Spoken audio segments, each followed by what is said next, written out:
Hello and welcome to the Ordis ordering system, specifically to our very latest variant, that is version 3. Today I'd like to show you how to place an order as quickly and efficiently as possible. We'll begin by locating the plus button in the bottom right corner, which acts as a preset for quickly placing orders or creating new offers and similar tasks. Specifically, we'll be focusing on the order creation. I'll click on this and a brand new pop-up window will then appear. Within this window, I will then locate the specific company for whom I wish to generate this order. It's going to be the company SOFICO. As you can see, it returned 4 records. At this moment, I'll actually only want to work with the very first one, which is the billing address. We can recognize that by the little house icons. Then we also have the delivery address indicated by this geolocation icon. And then we have a little figure which indicates that it is a contact. I will therefore select the first billing address. We are now directly within the order itself. It essentially has 3 main parts. These are specifically the header, the items, and the summary. There are actually 3 distinct subtabs here, which I can freely switch between as I need, but I would recommend starting sequentially. That means we will begin with the header. Here within this order, once I've selected the billing address, I can still proceed to fill in the delivery address. As you previously observed, there was one option, and one is currently presented to me here. The very same principle applies to the contact information as well. This means if I wish to complete or add it further, I can actually do so right now.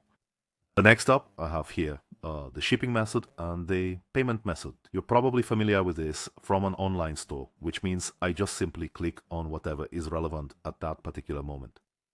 Then I have the delivery date, which is optional to fill in. If I decide to fill it in, I'll click on the calendar icon right here. This will then display the available days for picking up the goods.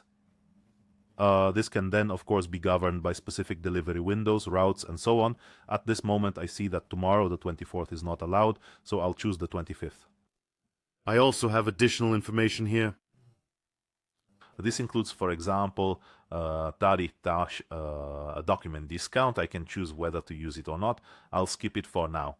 Here I have an internal code, a customer number, which indicates a number the customer wants for their needs. For example, if you later send him an order confirmation, he can then match it in his information system. Then we have our classic note section. We'll fill this in, for example, as a test order. The moment I have everything filled out and I'm satisfied, I then move to the next subtab, specifically to the items. Regarding the items, I'm working with a window like this that has various sections. We'll say a little about them. On the left, you'll find a completely standard category tree. At this moment, we have 3 main categories set up: discounts, groceries, and pet food. Of course, there are also recommended products available, but as you can clearly see, these cannot be expanded or opened up. Here I can, of course, simply click on them, and the relevant items will then load up based on exactly what I have listed and made available there. Simultaneously, we also have brands and manufacturers. So if the product categories themselves don't quite suit your specific needs, I can then filter directly by particular brands right here. This means, as you can clearly see here, I have the Appetit brand specifically filtered, and I can view all the products that actually fall under this particular brand. I'll go back now and select, for example, ice cream. Just quickly, besides the standard catalog search, I can also choose to see sold out items or historical orders.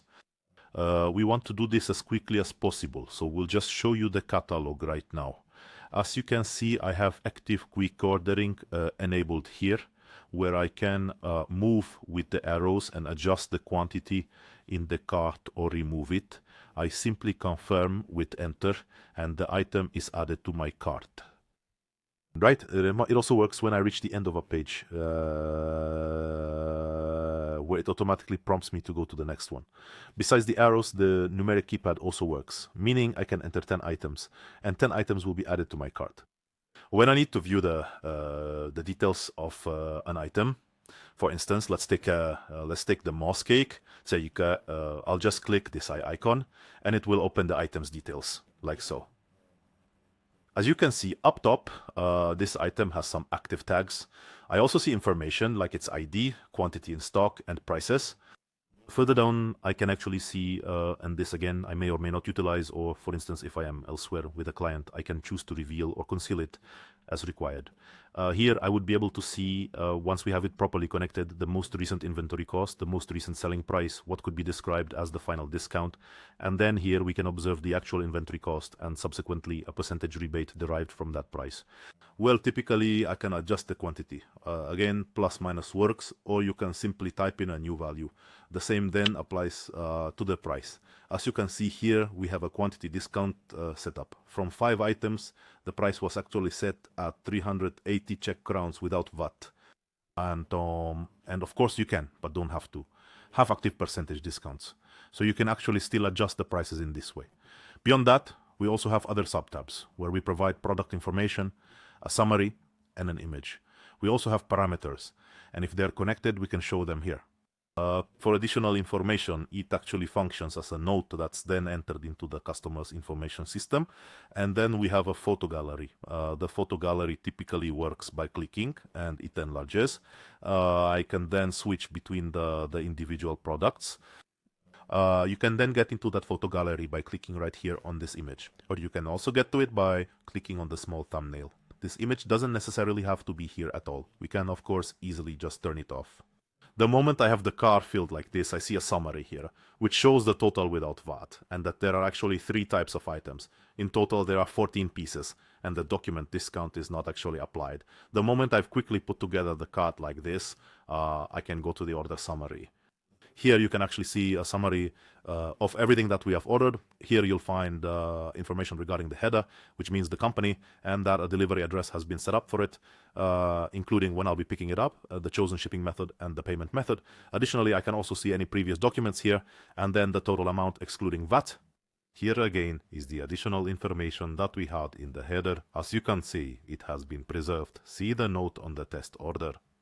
Then I can see here the actual summary of the shopping cart. Once again, there's a price displayed here without VAT. The information shows again 3 distinct types of items, totaling 14 pieces. And then I actually see a final summary here with the total amount including VAT, which comes to 7,645 Czech crowns. You can see that the 12% VAT rate is applied here and the tax amount is also specified. If we had more reports connected, or rather if we had more report layouts, we could also choose which report should then be sent to the customer, and essentially we can manage its appearance this way. But then we have the email confirmation, which means I can choose whether or not to send the order confirmation directly to the customer's company. I manage this myself. If there was an assigned salesperson, I again control whether they receive a copy of that order or not.